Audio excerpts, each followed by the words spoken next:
Hi everyone, it's Elizabeth here. So I just wanted to do this video in regards to 3 places that everybody should visit to change their perspectives in life.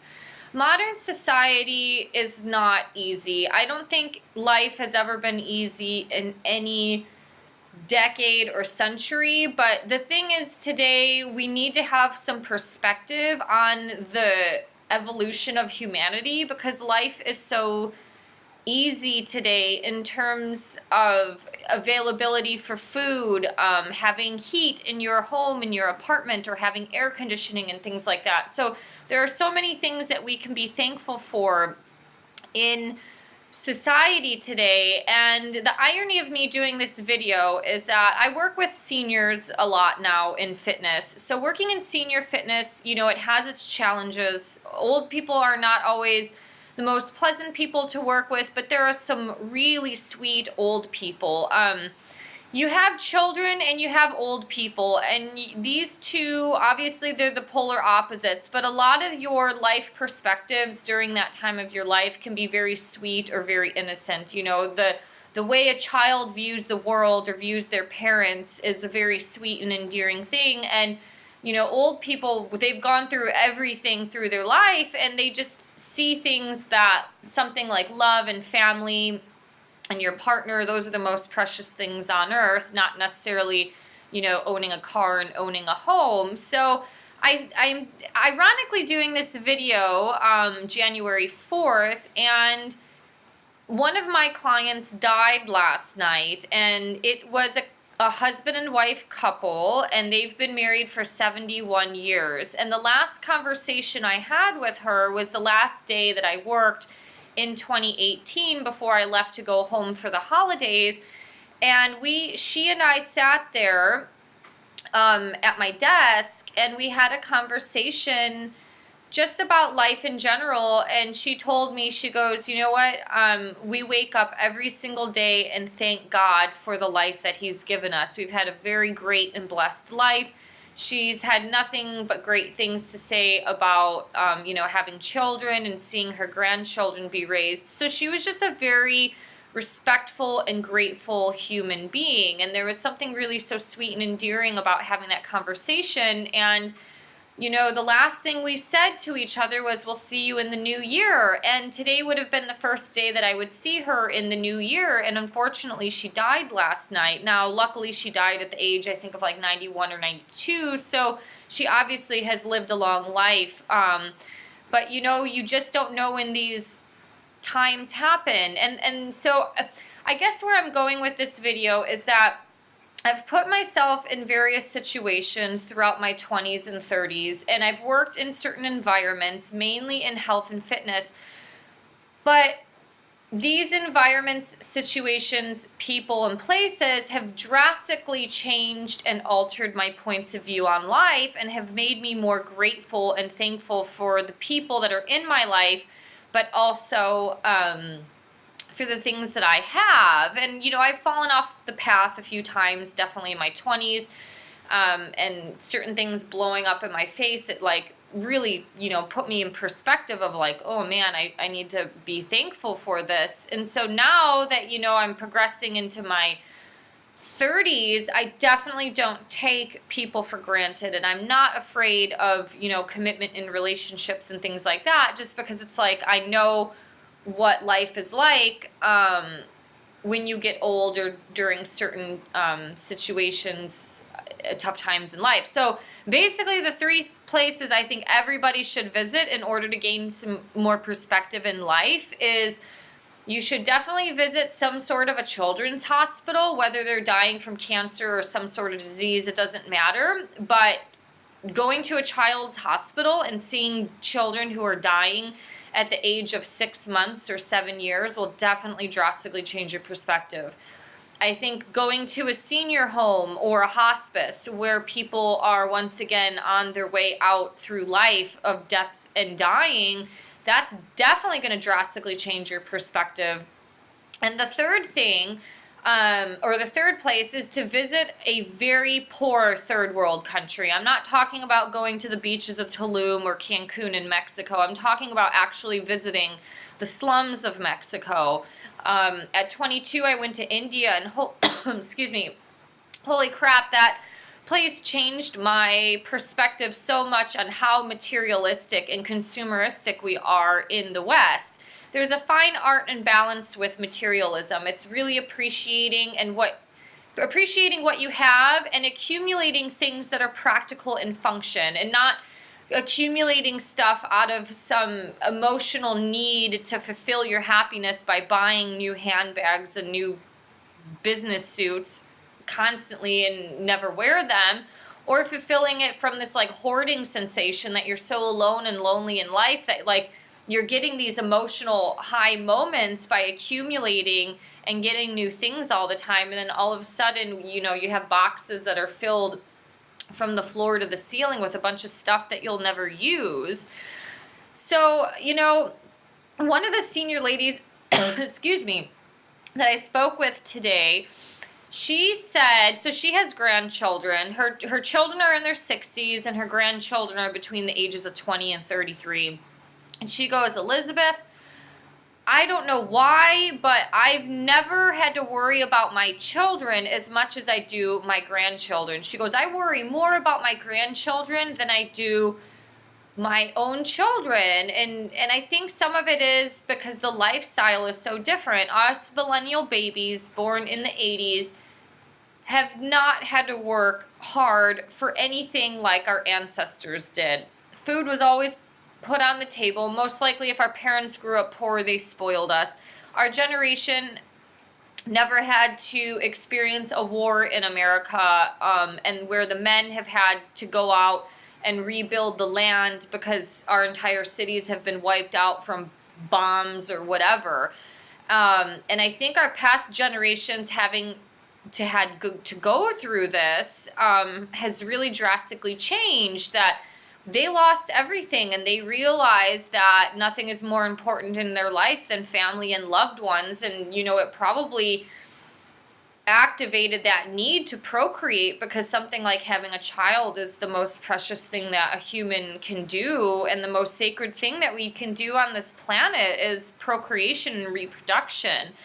And so it's just really interesting that this woman was telling me, she's like, she has a 22-year-old granddaughter who's in and out of therapy, and she's a creative artist. And she goes, you know, I understand creatives have always been not in touch with reality or not grounded enough to where, you know, they're so far out that they tend to lose their mind on certain things. But she was just explaining like the depression and the anxiety of what's going on today is really, you know, from her perspective of being born in 1940, is really troublesome and alarming, especially because our generation has everything. It has technology, you know, we have modern homes, we have an abundance of consumeristic products. You can go and buy, you know, a little fan that goes in your computer and it blows water in your face. It's like stuff that is not necessarily practical and functional for survival, but it's definitely convenient in certain ways of, you know, staying cool in the summer. But, you know, these are just really interesting experiences by having these conversations with old people. And I really believe, and what I've seen with certain old people who are low income, I teach yoga to LGBT seniors, and a lot of them are low income as well. And them being alone at low income, or people who are alone in some senior home where they're still paying $8,000 to $10,000 a month in rent, they're dying alone, and that really messes up a person's psychological state, and they're very lonely. And I think when you hear these stories, it really helps put certain things into perspective. It's like, I'm trying, you know, to find a life partner, and out here in the West Coast, it's like, these guys are fucking commitment phobes. And I'm like, we're in our mid-30s. Like, this isn't going to get any easier the closer you get to your 40s, when you get really set in your ways. Or it's like, who wants to have a kid at the age of 42 when you're kind of like an old mom or dad? And plus, there's a lot more problems that can happen, like birthing a child who has autism and things like that. once you're starting to get, have children in your late 30s and early 40s. And so, I guess I'm making this video because I feel if you're suffering either from anxiety or depression, this is not to undermine your life experience, but I think if you can go into certain environments such as this and see people who are suffering, either they're on their deathbed or they're suffering in a third world country where they're living in a slum and a cardboard box, that can really put into perspective and allow you to be grateful for the things that you have in life. And when you're more grateful, you tend to become less anxious and less depressed because you're starting to retrain your brain to be more positive and focus on the good things in life. And I think these environments, if you're especially in your 30s and you want to find a life partner and have a family, but you can't quite get your shit together because you keep sabotaging every relationship, go into these environments and see what it's like, because that's our future. Nobody knows when they're going to die. That is a plan that's fated by God or whatever you believe in. Maybe you're atheist and you just don't believe in that, but eventually you're going to die. I can make this video and walk outside and get hit by a bus and be dead in the next hour on my way to the grocery store. So, we don't know when our end time is here. And that's, when you talk to kids who are dying or who are going through chemotherapy and they're in so much pain, or even just a young girl, I've seen so many bleeding heart videos on Facebook that they made me cry, because it's like some 24-year-old girl is dying of cancer and she's just looking back at her life at wanting to have absolutely, no regrets, and looks back at her life and has regrets of like taking her family for granted, or being on your deathbed and not being able to walk down the aisle. Like, that's every girl's dream, is to get married. And I think it's just really sad that there's certain people who won't have those opportunities in life, or a certain senior who is on their deathbed and they look back at their life and they're like, God, I wish I had a child. And they wish, some of these people do wish that they figured their shit out earlier in life. Some of them were too stubborn or too selfish, or just couldn't get their stuff together, that they enjoyed the luxuries of life and traveling. And then, once you reach the ages of 50 to 60, 70 and higher, you look back at your life and you're like, wow, I kind of regret, blowing through some of this, and always worrying about work and money and things like that. So these things happen when you're ready to change and when the soul is calling you to do something higher in yourself. I think this generation, everybody in modern society is so focused on work and money, and you need to have money to survive, and you need to have money to have a good retirement. That is that's just logical, that's realistic, but it's this worship of money. It's this attachment to, like, you have to have more. Like, you're making 80,000 and then all of a sudden you want 100,000, then you want 120,000, and then generally what happens, the more money people make, the more they kind of fall off their path, because things are abundant and it's really fun and you can afford certain things and you can afford to date like 9 different girls and not get attached to any of them or settle down. So, it's like worshiping money and being attached to it, and materialism is not always for our higher good. Money can get you places. It can let you travel the world, and it can allow you to live in a nice retirement home when you're, 75 and you have no kids and you can't take care of yourself because you had a stroke and had paralysis. So those things are they're good to look at, but it's just gaining a better perspective in life without always being a miser and just worrying about money to where you just bury yourself in work and not open yourself up, or being vulnerable to certain things in life, like a relationship or a life experience with another human being, because you're afraid of losing your freedom and afraid of getting your heart hurt. So yeah, anyways, I have provided some other links below in regards to some blogs that I've done in regards to this topic. I've also written a book, Finding Om, which is, those are my travels through India, and that whole experience of being in India for a summer drastically changed my point of view